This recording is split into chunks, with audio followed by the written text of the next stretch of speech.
morning, everyone. Welcome to our Fire Prevention Week 2020. This is our live video stream. We're glad you could join us wherever you are.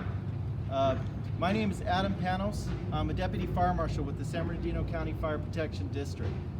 And so we're here to talk about the fire prevention safety tips. We're here to talk about Fire Prevention Week. And we're going to do some interviews. We're going to do a station tour. It's going to be exciting. We have some good things in store for you guys. And so we really hope that you enjoy and take good notes and really take this information home with you.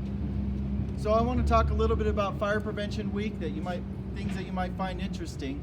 Fire Prevention Week is actually the longest run public safety health event in U.S. history. We've been doing this since 1925, so almost 100 years.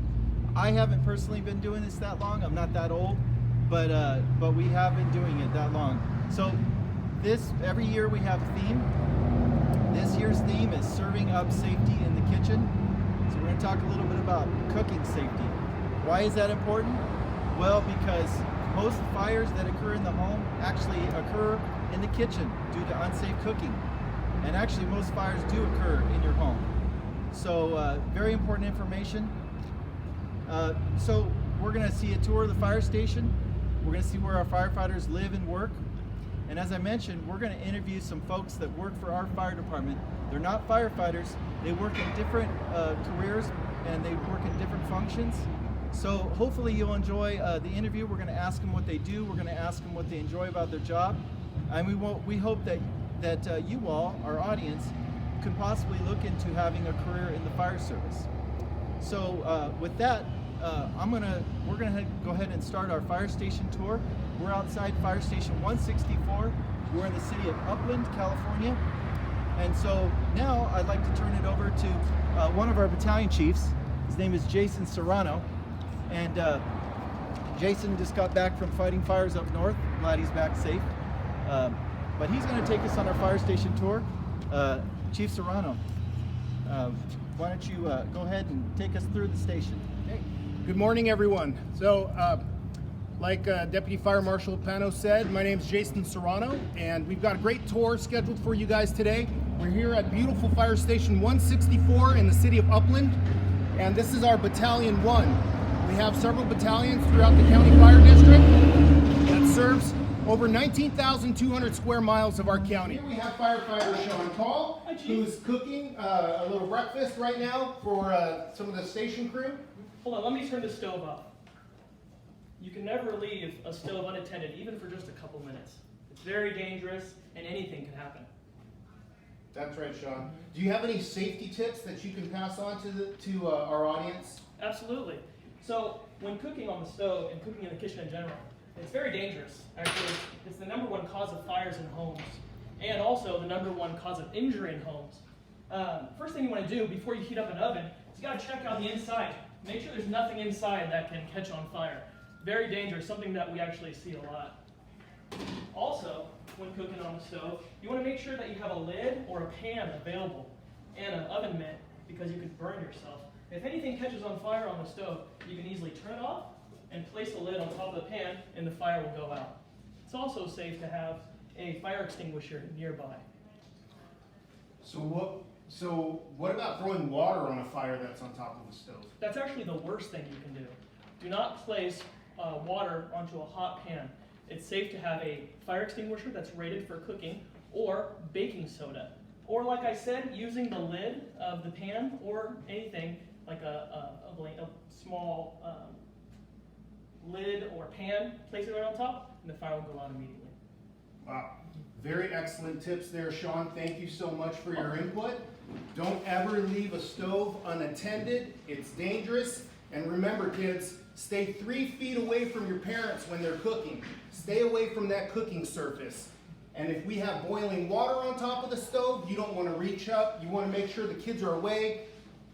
Boiling water spilling down can be very, very harmful to the body and cause significant injury. So we want to make sure that we keep ourselves away from that hot stove. All right. Thank you, Sean. I appreciate it. You're welcome. Okay. This is Fire Prevention Officer Ibarra. He works for the Office of the Fire Marshal, and he's a fire prevention officer here in the county. And I'm going to have him explain once again what his job duties are. But first, can you start off, Z, by telling us what training and education you need for your position? Okay, so with the training and education needed for this specific position would be some of the courses offered through the State Fire Marshal's Office. The Inspector Series is a total of 8 classes that are offered, along with when you are applying for a position within the fire prevention districts. It's better to have your fire technology core classes as well as an associate's or a bachelor's degree. Higher education is always better. Okay. And one question that I asked him previously, maybe you didn't catch, was are most people able to obtain that training and certifications locally? Yeah, locally, I think the Crafton College around here is actually one of the ones that offers fire technology classes as well with the prevention courses as well. Okay, so students graduating out of high school are able to check with their local community colleges and see what kind of fire service training programs are available to them. So that's really important. So as a fire prevention officer, Z, what's your typical day like? Typical day is we can go out and we do annual inspections. You may see us in your schools. We walk in, we do an annual inspection on your school, making sure that the building is actually fire safe for not only the structure, but as well for life safety. So there's sprinklers, there's fire alarms that go into these buildings. We make sure that kids are able to get out safely. Not only schools, but if you go into your local theater or restaurant, there's certain safety parameters that go in that we actually go and inspect and actually make sure the functionality of them are properly working in case of an emergency. Not only that, but we also deal with natural disasters. So we go out and we do damage assessments. You guys are out fighting the fires. We are right behind you assessing the damage if any buildings are actually burnt down, or as well with the rain season coming in. If there's flooding, we'll do assessments of any homes that have been damaged by floods or even earthquakes as well. Another part of our job as well is we deal with juvenile fire centers. So any juveniles that have been referred to us through different agencies, we deal with them with our program as well. We put them through a program to educate them on fire safe. Also public education. As we're doing now, we go out and we do public education on the fire safety side. And lastly of all, we also do, under the Office of the Fire Marshal, we have an investigation unit. So our arson investigation unit, actually, you guys go out, and if there's a suspicion that a suspicious fire, you guys request for an arson investigator. So they typically go out and they investigate the fire for cause and origin as well. And our arson investigators are actually considered law enforcement officers or peace officers, correct? That is correct. So if they tend to investigate a fire, and they can actually prosecute someone if someone committed a fire with the intentions of committing harm to someone. Okay. Well, as you see there, folks, there's a lot of opportunities within the Office of the Fire Marshal and on the fire prevention side. For us in the fire service, it's not just about putting the fire out and responding to that disaster or responding to that emergency. The prevention element is so critical for us in educating the public and hazard mitigation and making sure that the community and the public is safe. So if that's something that interests you, that's certainly an opportunity for you to pursue once you're done with school. So Z, I got a last question for you. What do you like best about your job? What I like best about my job, I want to say it is,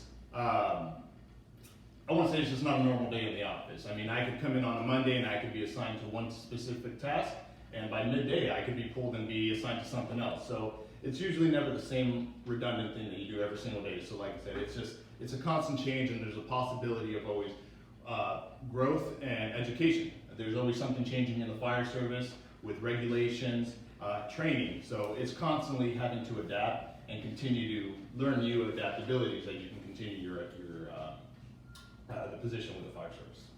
Fantastic. New challenges every day. All right, Z, thank you for your time. Yes, sir. Sean, we're going to clear the dining room so that you can go ahead and eat your breakfast. I'm going to take everybody over to the dorms away from home.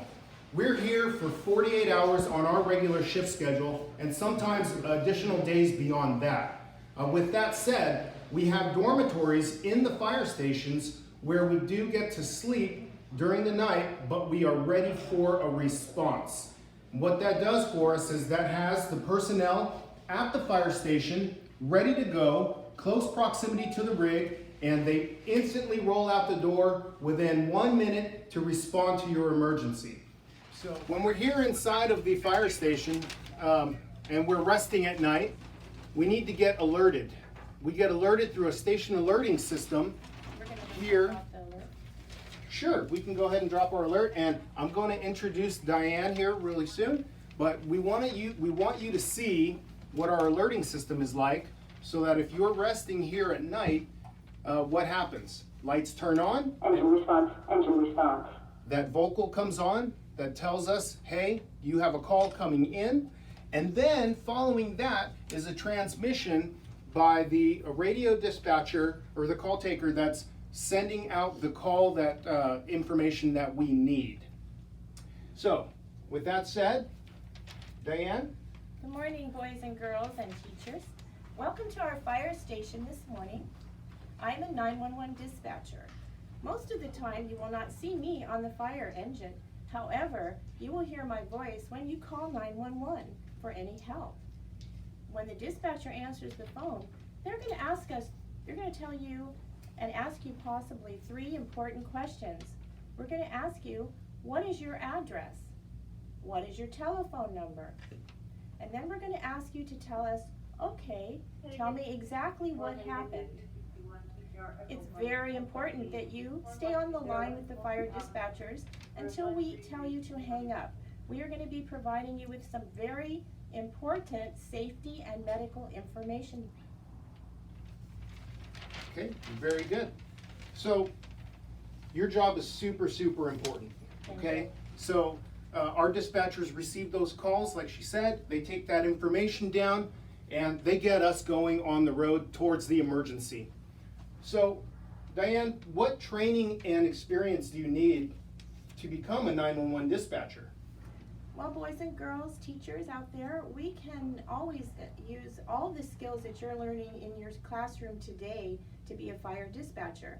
Dispatchers have great multitasking skills.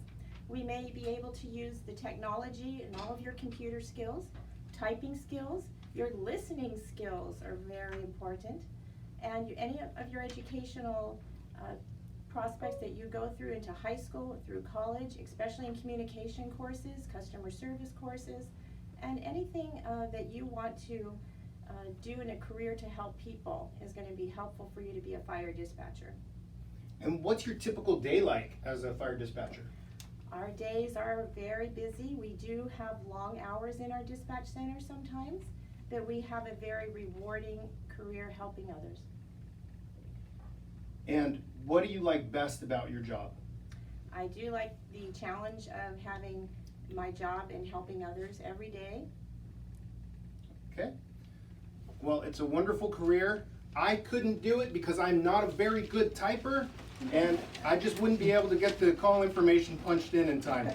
So I applaud you and thank you so much. I want to bring up a few other things since we're here in the dorm. It's important that you check your smoke detectors every time you change your clock. When you change your clock, change your battery, so at least twice a year. And pushing the button on your smoke detectors is how you test them. This one isn't mounted, but it certainly shouldn't be set down on a shelf or anything like that. But we just have it down as an example for you guys. But if you ever see a smoke detector sitting on a cabinet or on a shelf or somewhere where it shouldn't be other than the ceiling, we want to make sure that you get that mounted and test those batteries and make sure that that is in good operating order. This is your first alert. This is your alarm. This will save your life. It's so important that they are operational and that you have them in your home. When you're going to sleep, this is going to wake you up in case of a fire. And there's some things that you should know. When you go to bed, you should close before you doze.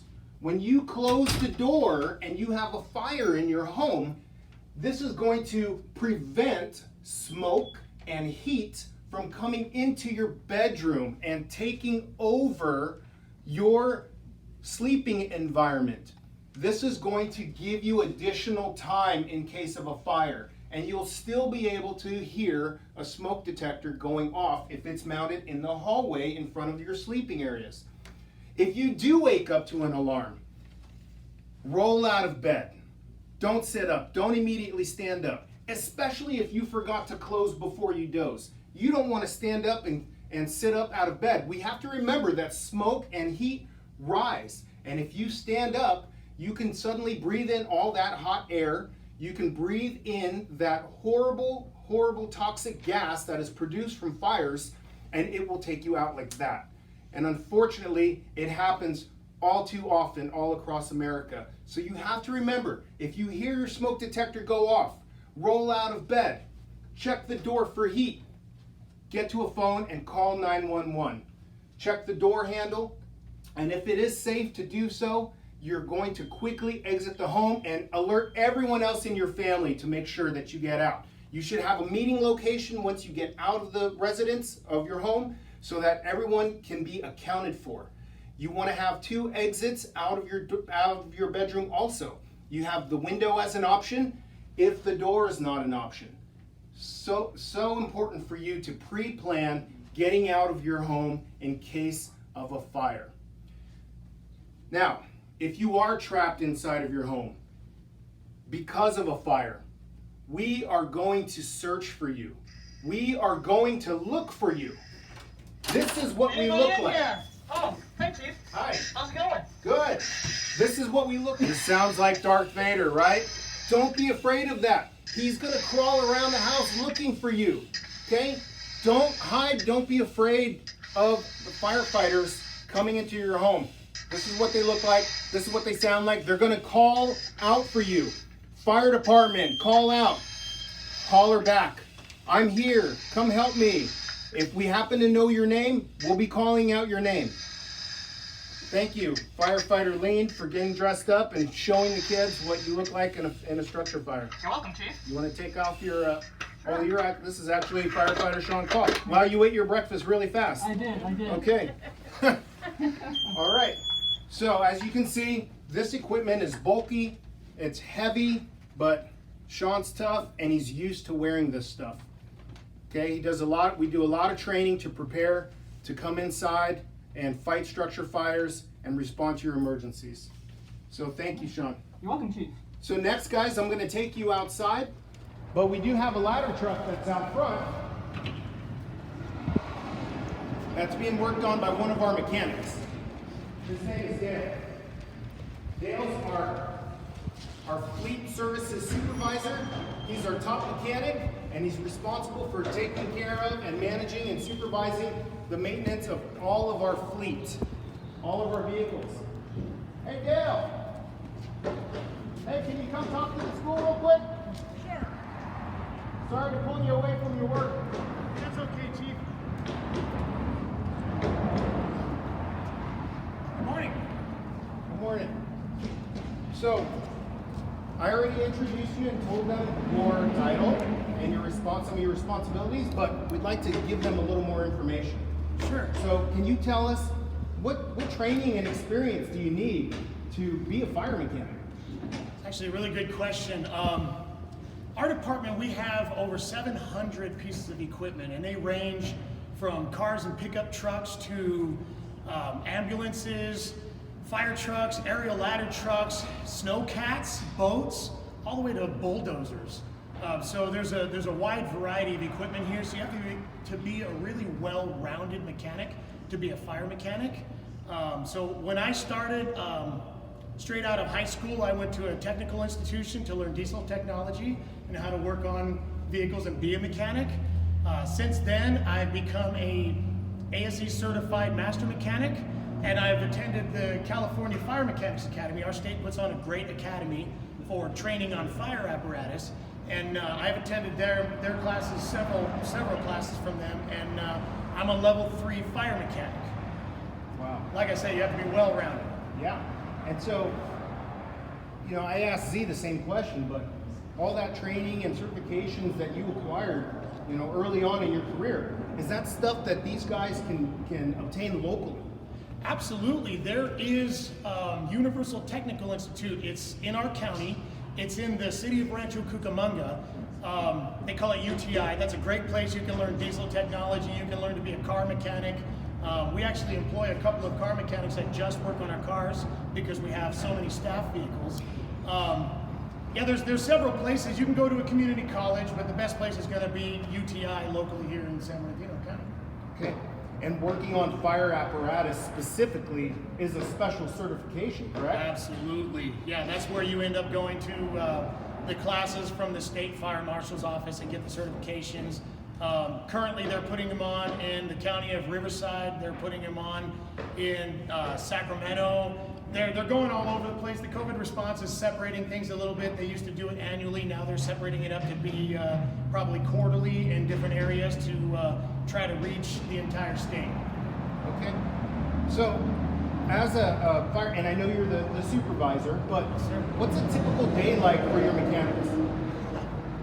There is no typical day in the fire service. We could be in the shop doing repairs in the shop. We could be out here at the fire station doing inspections or repairs, or it could be out there. If you guys are on the fire line, you get a flat tire or some sort of mechanical failure, we will be out there alongside our firemen on the fire line repairing our rigs out there. It's a lot of fun. Fantastic. And so if you're a gearhead, if you like turning wrenches, you do have an opportunity to be a fire mechanic working in the fire service and assisting logistically and supporting those first responders. That's our primary piece of equipment. That's our main tool to respond to your emergency. So their job is super, super critical. All right, last question for you, Dale. What do you like best about your job? That's easy. I get to play with fire trucks all day, every day. All right, I love it. Thank you, Thanks, sir. Chief. I appreciate it. Thank you for everything that you and your folks do. We really appreciate it. It's our pleasure. We really appreciate you guys. All right. As what we call Captain Hansen, he's a company officer, meaning he is in charge of the fire crew, the person that drives the rig, the paramedic that's on the fire engine, and he is the skipper of the ship, we like to call it. Yes. So, Captain Hansen, thank you for taking the time with us today. Can you tell us what training and experience do you need to become a firefighter? Training experience. Start off for training. Well, first of all, you need to finish high school, and from there, once you're done with high school, you can get ready to roll into an EMT course, and then from there to paramedic school, and start some fire technology classes at any local junior college, and go to a fire academy. After that, you can start testing for the fire service, but I wouldn't stop there. I would definitely continue with your higher education from your associate's degree to your bachelor's, because once you you do more education, you become more desirable for the position. And for experience, you want to, there's all different ways you can do it, from explorers as a young kid to PCFs if your county or fire station has that, and auxiliary, and then there's just the local ambulance companies once you are an EMT or a paramedic. So you're saying that some fire departments out there have volunteer programs too? Yes, they do. Yes, Yeah? they do. So just look in your local fire departments. And becoming an explorer is actually an offshoot of the Boy Scouts of America program that you can actually get into fire stations, work with various fire departments locally, and so you can see what the fire service career is all about. Yes. So Captain Hansen, what's a typical day like for you and your crew? A typical day, like Chief Serrano said, this is our house, it's our home. So we cook, we clean, just like you would do at home. But we do different. We train. We do training on our skills, our firefighter skills. We try to stay physically fit and shape for any calls. Some types of calls that we do run on. If anybody is sick, we respond to those. Car accidents, car fires, grass fires, building fires. We have rescues, like Dale mentioned. We have dozer programs, and hazmat, or anything else the public needs. We are here to assist 24 hours a day. Very good. So we respond to basically any type of emergency that exists out there, we go on. We call it, we're an all hazards organization. We respond to all sorts of different emergencies. So what do you like best about your job, Captain Hansen? My best? I say just number one is our crew. I enjoy seeing them every day I'm on, hanging out, talking, and the best job in the world is riding on the fire engine every single day. Responding to those emergencies, riding on the fire engine. Super exciting and very rewarding being able to help people. So Captain Hansen, thank you for your time. I'm glad that you mentioned hazmat calls, which actually stands for hazardous materials. So that's a very complex subject, and it's something that you have to be specialized in order to respond. I do believe that we have one of our hazmat specialists here. His name is Dwayne. So I'm going to take you back outside, and I just want to introduce, this is Dwayne. He also works for the Office of the Fire Marshal as a hazardous response specialist. Yes. And so that's a critical piece. Technical training and experience and knowledge absolutely required for that. Dwayne, can you tell us what training and experience do you need for your position? So for our position, it's got a unique aspect to it. We have to have a 4-year bachelor's degree in some type of science. So it can be in chemistry, biology, physics, any one of the natural sciences. After that, we go on to take a state exam called the Registered Environmental Health Specialist exam. And once we get that, then we can qualify to be a hazardous material specialist. Once we're a specialist, we go into a lot of further in-depth training where we specialize in specific hazmat incidents like radiological training, weapons of mass destruction, explosives. So we do a whole variety of other types of training that are very specific to our field. Wow, that's sounds like you have to be really smart for your job. That's fantastic. What's a typical day like for you, Dwayne? So a typical day, we're always ready to respond to any type of hazmat incident in the community. When things are kind of settled down or quiet, we focus our attention on not only just maintaining the wide variety of equipment that we have, but we go out and investigate any previous hazardous materials incidents. We do inspections on facilities that are using hazardous materials to make sure that they're using them not only safely but legally. So we do a lot of inspections on facilities within the county. And what do you like best about your job? Probably my favorite part about the job is I actually get to use and apply what I learned in college in my job every day. So I get to play with chemistry, I get to use my chemical knowledge to help not only mitigate an emergency, but keep the community safe around us. So it helps reduce the risk to the community using hazardous materials by way of education and assistance. Wow. Well, thank you for your time, Dwayne. Thank you for being here. So as you guys can see, there's so many things that you need to know for that particular job, but all the jobs that we've shown you for a career in the fire service. So I think that if you are interested in pursuing a career in the fire service, you have a lot of different options, and we've shown you those today. Go to your local community college, talk to a counselor, seek out some of those programs. Whatever interests you, pursue it. You can do anything that you set your mind to. This is a very rewarding and wonderful job serving the community, and we're so happy and proud to be able to do so. So with that said, I'm going to hand it back over to Deputy Fire Marshal Adam Thanos. Thank you, Chief. Appreciate it very much. Take care. Before we let you go, Dwayne, do you have any equipment that you'd like to maybe show us? Maybe do an experiment with chemicals? Let's do one. Safely, of course. So this kind of ties in with, we were talking about kitchen safety in here. We really focus on reducing the risk to the community whether you're in the kitchen, you're in the household. This little experiment involves some common chemicals that are found in our household. These are applicable, they're used in the kitchen as well. But we're always careful about what we mix because you don't always know what's not compatible, especially with household cleaners. Most of those things are not compatible. You don't want to be mixing them. So if you use one type of chemical to do some type of cleaning and it's not working very well, you never want to add or mix something else to it to make it better, because that doesn't work. That's not the way these chemicals are designed. So we're going to use two different things here. I'm not going to tell you exactly what it is because I don't want anybody trying this at home. So these are two very common chemicals that are found in the household. Should I stand way back, Dwayne, or what? Get back just a little bit, Adam. All right.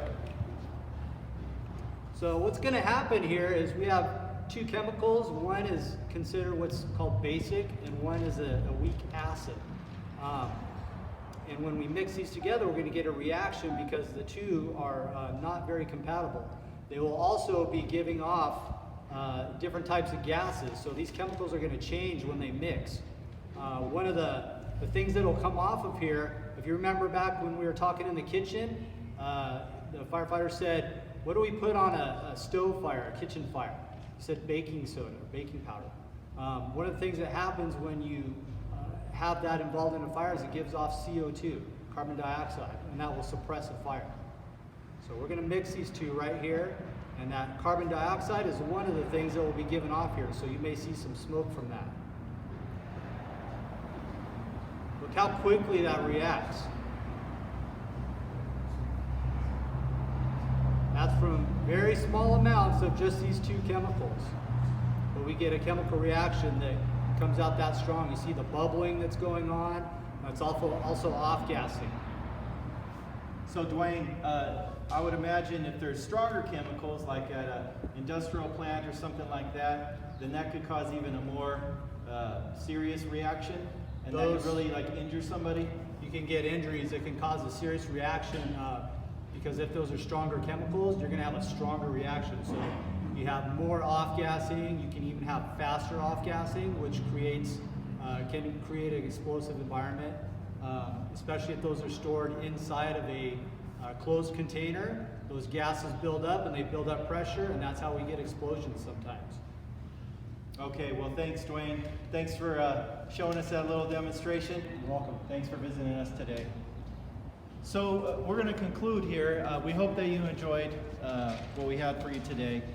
And one of the things I just wanted to mention in conclusion, we hope that you remember some of the things we talked about today. Not only as Chief Serrano said that there's a lot of different career opportunities in the fire service, but there's a lot you can do in your own homes, in your own place of business if you work, or when you go to school.